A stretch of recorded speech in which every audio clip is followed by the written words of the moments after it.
You okay? All right, welcome to a vlog in Bali. I just finished our Leah Monday coaching call. I'm gonna take you guys along for a freaking day in the life, maybe multiple days in the life of an entrepreneur living in Bali, running 3 businesses, having fun, living life.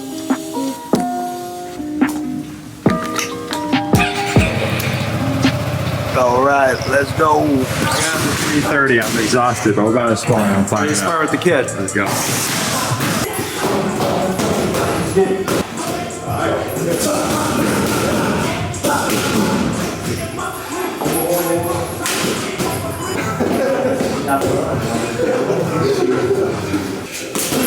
Round 3, I think. Oh, you okay? That was really, fuck, I came too hard. Nice, good hit, bro. Good hit, little liver shot.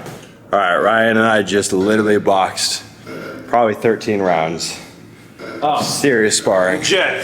This is our 3rd day doing it, and we are cooked. I don't know if you guys can tell, Rocky, the Russian. So, like, Russian's kicking my ass, but I'm trying to survive up to... Let's see your abs. Want to stand up real quick? You had there's like a welt, right? Oh, yeah, right there. Dice. Oh, I'm getting absolutely just destroyed. I'm trying to just hit the one in the middle, because there's 3 of them.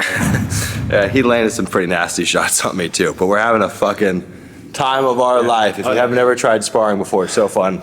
And I came here wanting to get better at fighting, and that's what we're doing. If my nose isn't broken by the end of the summer, you're not doing it right. That's the hot boy summer. All right. Chilling, feeling actually a little under the weather. Been going so hard every day. We've got our favorite massage therapist coming over. She's the funniest person ever. And we're gonna get some massages and hopefully get some rest. The only downside of being in Bali, especially the first couple weeks, is we just go so hard on everything. Exploring all day, meeting people all day, training all day, in the sun all day, riding motorcycles all day. Like, you're maxed out. And then on top of that, you're working like you would back in the States, at least trying to. And so you're just living life. And I love that, but it's caught up to me and I'm freaking cooked. But it's a blessing.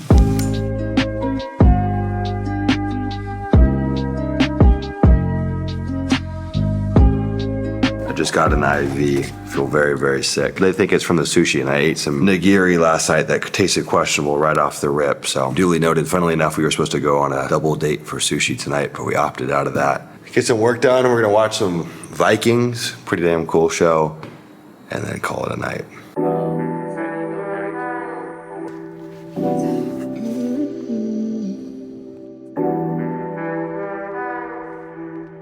Oh man, just finished 30 minutes of breath work.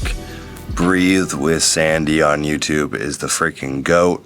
I don't know him in real life, but he's a freaking G.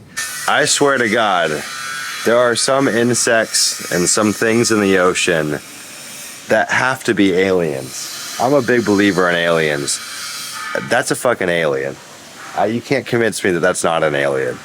We're going on a double date with a girl that Coach met on Hinge, who, funnily enough, who Sarah happens to know or has known for 6 years, and they saw a photo with Sarah and they said, wait, is that Sarah? So we're going on a double date. Coach got a fake AP Royal Oak section. Oh shit, well I'm gonna do a little thing. This is the next watch I want to get. This is Coach's AP Royal Oak. This one, is this fake or real? You tell me. And then Sarah got this fake Cartier bracelet. Baby, don't tell them. Right. Why are you doing that? video, bro. New video. You can't tell Hey, them. look. The Insights meeting.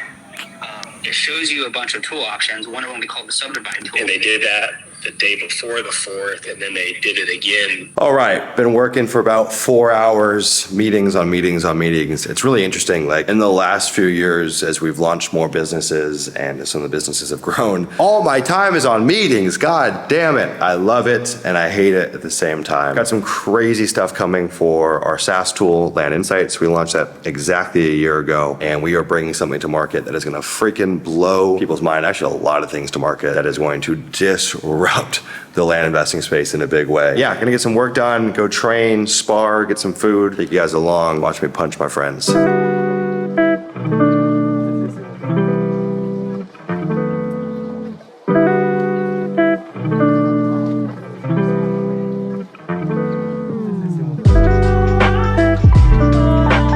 Morning. I'm working a pretty cool little subdivide deal right now. Super excited for this deal. It's going to be 62 acres that we're buying in Kentucky, and we're buying it for 121. I think all subdivided it's probably worth 300 to maybe 400. Our realtor said 560, but I think that's just impossible. So back to it. All right, guys, just finished. Big work day. We're actually gonna go film like a little B-roll clip set up for Sarah. We met a new friend who I'm actually gonna go spar this Friday. Total stranger, cool dude out of Virginia. It's always funny sparring strangers because like you never know, do they want to go hard? Do they want to chill? It's always an adventure. Let's go. 45 seconds in.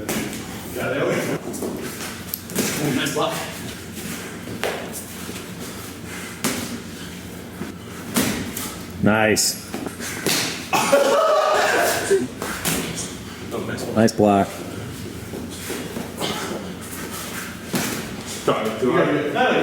He's got me, please.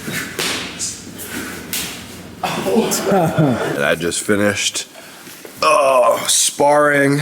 Did a few rounds of boxing, 3 rounds of Muay Thai MMA. Then I crushed legs, and now we're chilling. I actually got another IV today. It's crazy. Out here we live kind of 2 days in one. It's like 2 lives that we lead. There's the life that's the work life, and then there's the Bali life. It's crazy. Definitely by the time your head hits the pillow at like 8 o'clock at night, you are cooked in the best way possible. Literally squeezing every ounce of life. And every night, we get to watch the sunset up here, up on our little rooftop. Such a vibe. Oh. Yes.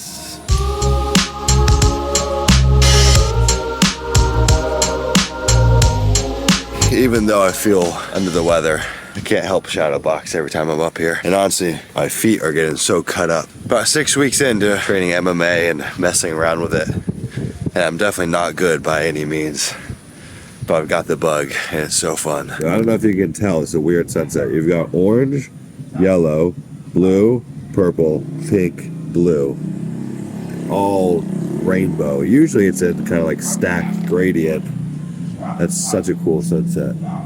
What's this? Morning vlog. How are you feeling now? Not 100%. Probably like a 65%. All right, guys, we just finished a little chest workout. He's got that new tattoo on his stomach right there from the Moab 240, so that area we're not hitting.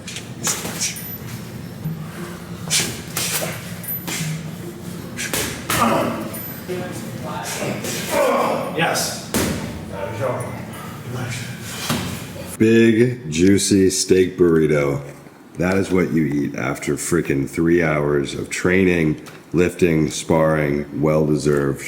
And then probably go to the beach, smoke some Cubans that we picked up. Then I picked up 6 Cubans, a lighter, and a cutter for like $50, which is insane. And yeah, it's Friday in the US, technically Saturday here in Bali. It's still very much my Friday though, just based off the hours that we work. Loving it, having the time of my life. So these are Cubans, so grown in Havana. So these are both Cuban and Indonesian at the same time, which is pretty dope. We're gonna smoke on one of these, which I'm very excited about. I smoked my first Cuban. Be like the equivalent of driving a fucking Daewoo 3-cylinder your whole life, and then somehow you just get access to a Ferrari. But the best part is you go to Bali and you get these, and you get 6 cigars, plus the cutter, plus the torch, and what would cost you probably 200, 300 bones, leave a dog alones out in the United States, $60 here. $60, crazy. Yeah, I've been meaning to ask, why do you put your gum in here? Do you drink it with your gum in there? Is it for flavor? No, when I get to the end, I usually put it on top with a cap of whatever I'm drinking. But since they always give me shit for that, I wanted to change it up, so I'm throwing it in the drink. I drink the whole drink, and then I get to the end, I still chew the gum. You're kidding No, me. dead ass. There she goes. Another night, another sunset.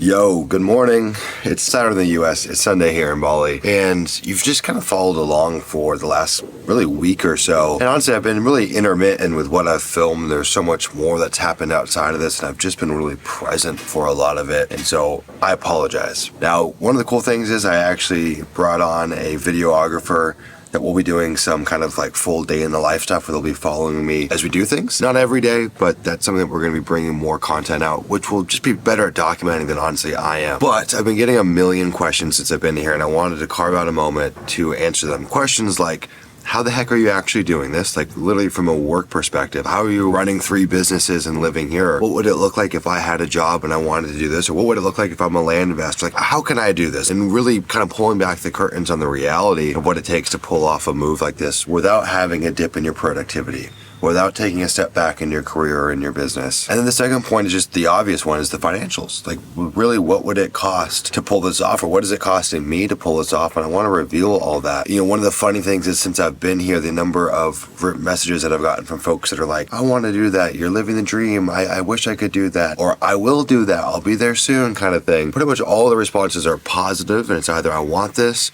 or I will do this.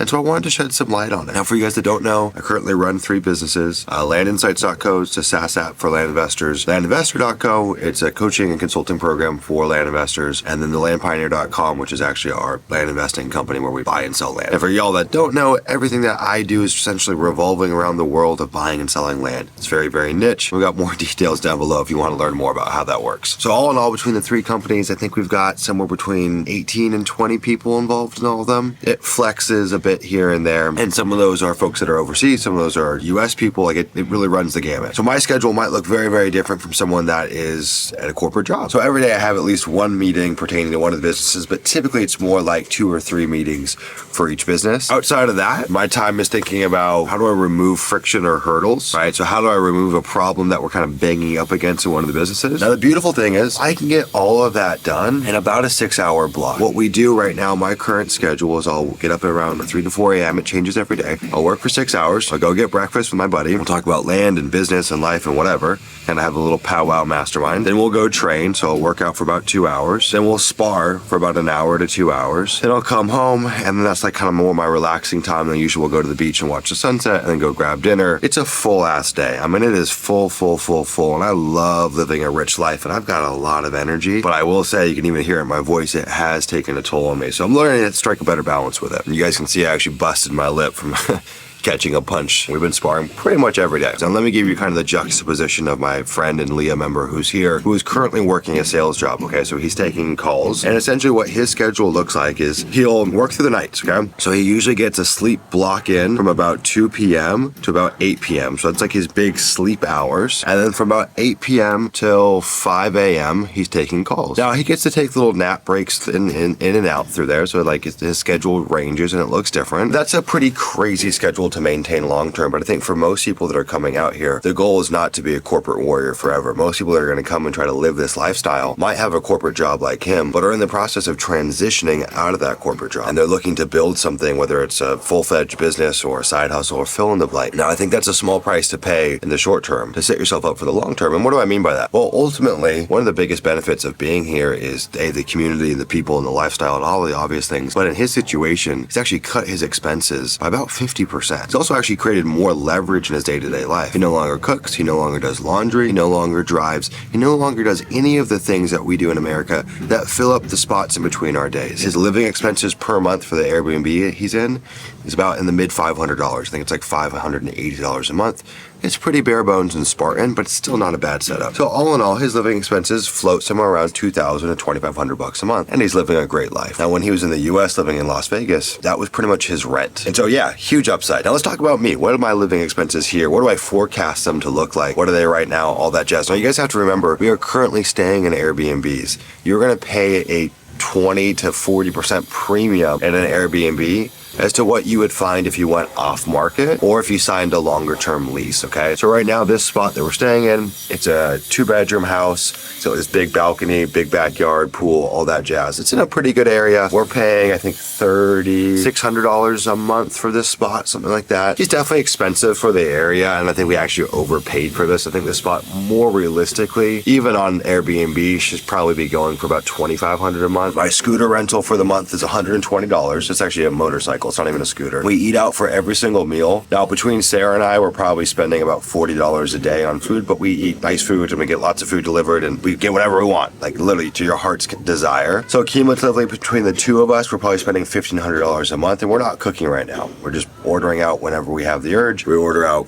coffee every morning, like everything like that. And honestly, again, this is probably not something that we would keep up long term. Fun budget, probably $1,000 a month. If you see something you like, or clothes or shopping, or fill in the blank, like whatever you want, right? Sarah's gotten tons of beauty treatments done here, hair stuff, nail stuff, like all that. We get massages every couple of days, facials, like everything. So all in all, if you factor in all of our spending habits here with the Airbnb, even paying the premium, we're probably floating at about $5,000 to $6,000 a month. Some of those costs are variable, and we haven't been here for a full month, so it's hard to forecast the exact costs. Now, for context, in the US, cumulatively, we were spending about $10,000 a month, and we lived below our means, and we weren't living like a super crazy lifestyle, but we had everything we wanted. We lived in a nice house, we had the Teslas and the nice cars, and like all that stuff, and we travel a lot. Again, it's probably about a 50% reduction in our living expenses. Now, here's where it gets really interesting. As we're getting ready to move here full-time in November, we're starting to figure out, well, what do we want? Like, we're not going to live in an Airbnb, right? We're not going to do that long-term. Initially, we thought maybe we'll do like an annual lease, right? And this is where it gets really, really fascinating. Problem with an annual lease is they're hard to find here. It's just not very popular. And again, you pay a huge premium. So in Indonesia, there's something called a leasehold system. So if you're a foreigner, you can do a leasehold, usually about 25 to 30 years, typically with the option to renew. And that's essentially how you buy property here. Now, there's a freehold system. There's loopholes with opening up an LLC, and there's ways to do it. I think the freehold system is for 80 years. It's just a very different system than what we're used to in America. But what's very common is you just do a leasehold. That's how most people, especially expats, are going to own property here. And so, for example, some of the houses we're looking at right now, and I want to live in a nice spot. Like, I'm not looking to just cut costs and cut corners. I want a nice house. There's a specific area I want to live in called Perennian. Definitely got that so wrong.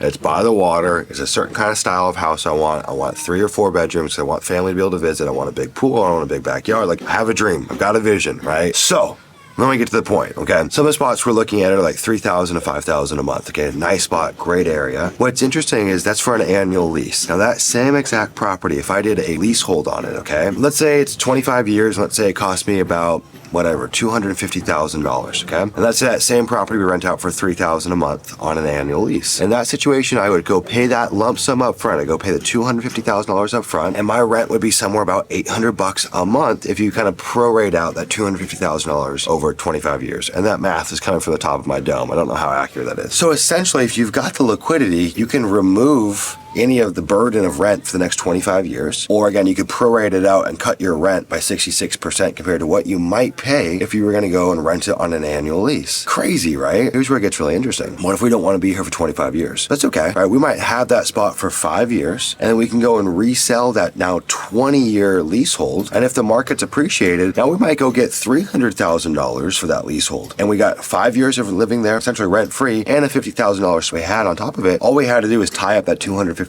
or whatever, 5 years or however long we want to be there. Or alternatively, we say, hey, look, we're not going to live here anymore. We're going to live in a different part of town. We'll keep that lease. We'll go put it on Airbnb. After everything, management costs, like literally taxes, all of it. After all of it, you're looking at about a 15% cash on cash return.